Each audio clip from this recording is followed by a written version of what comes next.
Now let me tell you about Andy Treadwell. I don't mess with Andy. I'm going to give a straight bio for him because he is dangerous.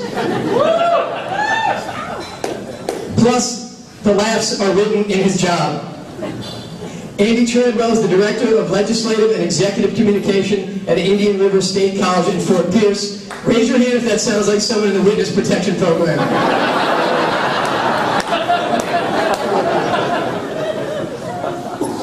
What he really does is he writes speeches for the president and begs for money from lawmakers.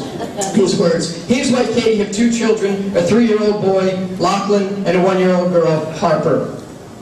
And he's also in the 6th semester of a doctoral program at the University of Florida and has no qualms about being a 33-year-old guy in the middle of the student section.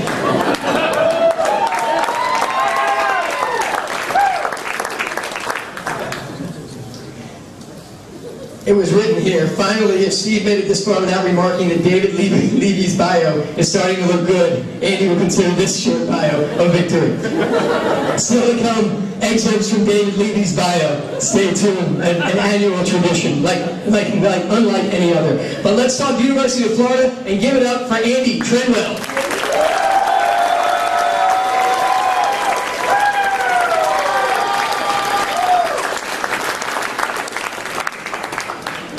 I rarely get a chance to thank you, Steve, but thank you very much, Mr. Radio Personality from the worldwide leader in pointlessly keeping Chris Berman, Mark May, Skip Bayless, and Stephen A. Smith on television. Florida Atlantic. There we go. Let's recap your year, shall we? You had professors stomping on God and alleging crazy conspiracies. You had a massive stadium naming controversy. You had a president abruptly resign. And the worst news of all, thanks to Florida Gulf Coast, Dunk City, you can't even claim the best in-state athletic program with a body of water in the title. But hey, Armand, glass half full, right? You did have 200% more football victories in 2012 from the previous year. Just because it was only 3 doesn't mean you shouldn't hoot about it. Who cares? Let's talk about that stadium deal for a second. Who thought this was a bad idea? I really want to know. So what if the GO Group runs all of Florida's prisons? I personally couldn't wait for the FAU jailbirds to play at Alcatraz. What a great nickname. Sure beats playing your games at Joe Robbie Pro Player Dolphins Lane Shark Sun Life Stadium.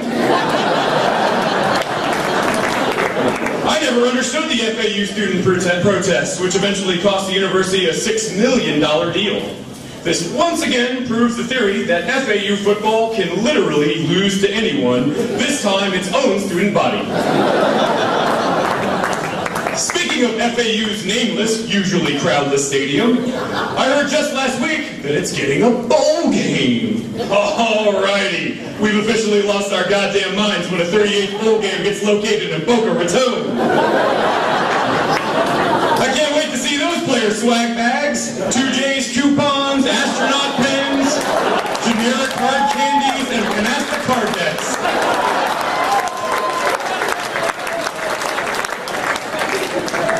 But let's get back to FAU football. A team so bad, Miley Cyrus's publicist wouldn't work with you. FAU football is like a car club of 1998 Ford Tauruses. Some people burst into uncontrollable laughter when they see you coming. Everyone else wonders why you exist at all. Central Florida, a program that glistens with the unknown excitement of mayonnaise in the sun. First, I want to welcome Emerson to the party. It's pretty cool that you're a sports anchor for News Channel 5. You might get to show like 100 high school football highlights and 2 UCF highlights over the next few months. I know, I actually need to offer a few kudos to UCF. I'm as surprised as you. Congratulations on your inclusion into the Big East, which is now the American Athletic Conference. You know major conference realignment is over when UCF and FAU are making moves. We're winning ball games. Touché. The Big East changing their name to the AAC was like Comcast shifting to the ever-so-edgy Xfinity. Sure, the product sounds better, but don't buy in. Your on-demand still won't work, and the conference still has Memphis, Temple, Tulane, East Carolina.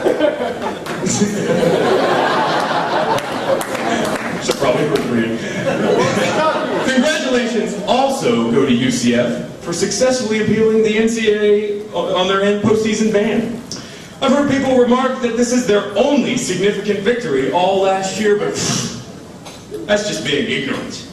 It may be their choice to forget about signature victories over UTEP and Marshall last season, but not me, Emerson. Not me. Finally, eternal hack journalist Mike Bianchi with the Orlando Sentinel provided me with the best college football-related headline of the year. UCF football owes O.J. Simpson a debt of gratitude. Yes, you heard that correctly. O.J. Simpson is a forefather of UCF football. Back in the early 80s, UCF coach Lou Saban had his program in debt and wanted to make the jump to Division I.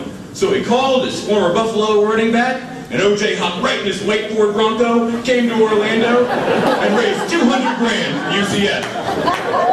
Who knew that O.J. also giveth life?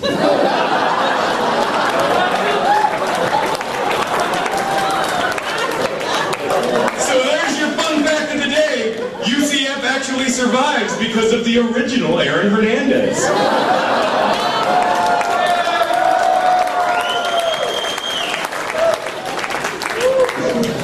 Miami, to you.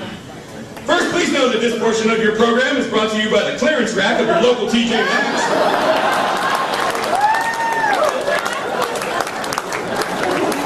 I don't know where your fans are most home games, but it's nice to know they can shop on a budget. It is hard to believe this is my third freaking roast since the Nevin Shapiro story broke, and you still haven't been hammered by the NCAA. How was this not a slam dunk to nail you on the guy who lived the Jimmy Buffett tune, made enough money to buy Miami, but pissed it away so fast? If I were Aaron Hernandez's defense team, I'd be looking at Miami's NCAA infractions committee for jurors. Nope, nothing to see here, folks.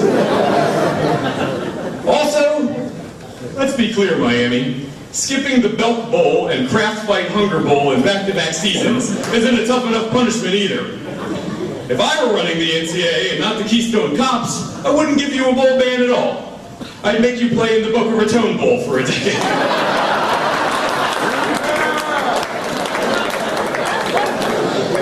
I see that Miami gets to welcome Pittsburgh and Syracuse into the ACC this year, basically recreating the 1998 Big East plus a football-rich quartet of North Carolina patsies. You're now playing the old conference you abandoned and still can't win it. 10 years into the ACC experiment, and Miami has one ACC basketball title and 0 football titles. Who knew Sebastian the Ibis could lay such an embarrassing goose egg? Recently, Coach Al Golden was asked on ESPN what he thought needed to change on defense to get Miami where it needs to be. To which Coach Golden responded that the biggest thing was to not change. Good move, Coach, I agree. No gridiron tactician should ever change a D that finished 116th out of 120 in total defense, 112th in rushing, 102nd in passing D, 105th in tackles for loss, and 113th in sacks. I really do hope the same Miami D shows up against Florida on September 7th. But I will tell you what I'm most excited about in this rivalry renewal. Not having to pay $50 to park in someone's driveway outside that Orange Bowl club. No blocky, my ass.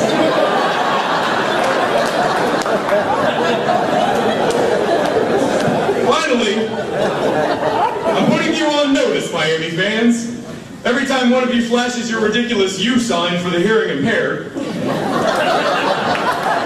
I'm going to kick a paper football through it to make you feel as dumb as you look.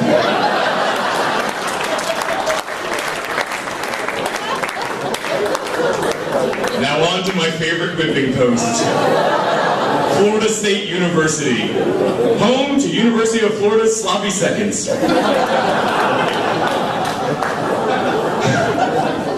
I'm glad he's okay, but did anyone see Dwyer Product and FSU tight end Nick O'Leary go head-to-head with a sedan on his crotch rocket? Who is the hardest a Knoll has ever hit anything? Ever. And he still came out on the losing end. O'Leary's run-in with an Acura was still better than Greg Dent's run-in with the law. At least Florida's felons this offseason weren't on the current team. The most our current players made the news for was an arrest for barking at a police dog. And Antonio Morrison wrongfully spent the night in jail because the dog had a criminal justice degree from FSU.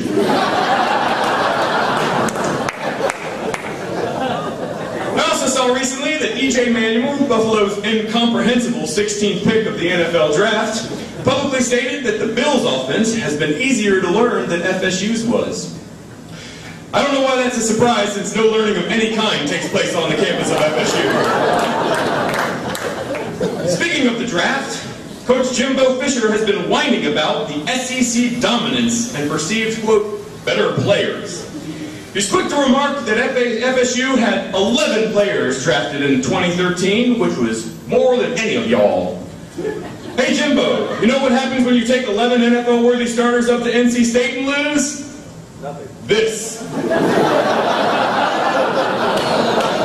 Big topless dudes waving shirts on a pole.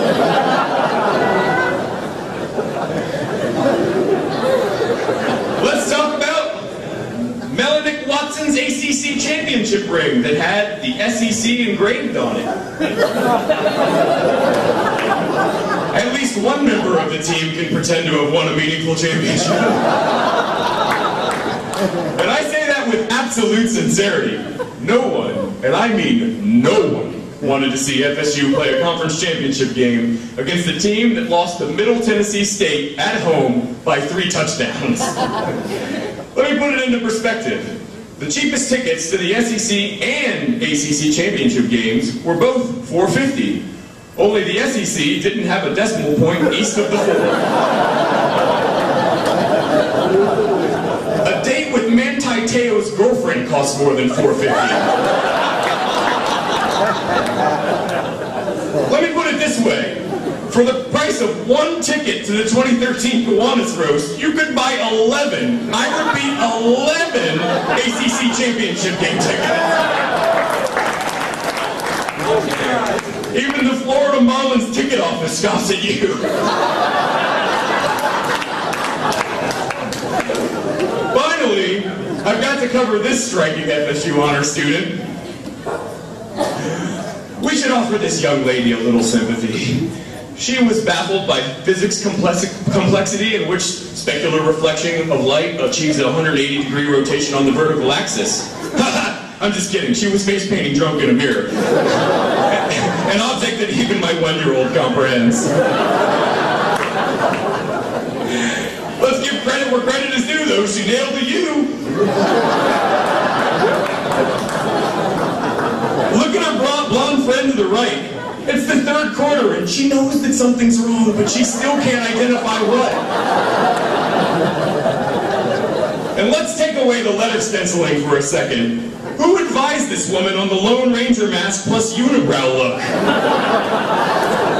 Gee, your FSU cowgirls used to take that name less literally. And finally, to borrow from the website Gene Short's Torture, we can all understand face paint mistakes in the mirror after a few adult beverages. But most of us would notice or have someone else tell us about the backwards face paint when leaving the bathroom, or leaving the house, or at the tailgate, or in the ticket line, or in the seat at the stadium. But that didn't happen. Which is all the proof I ever needed to show that FSU home games are pretty much the world's largest collection of assholes and people who can't read.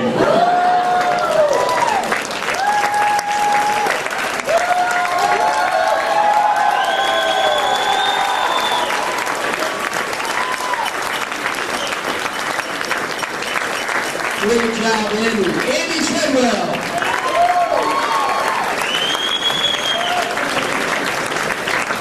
Proceeds to benefit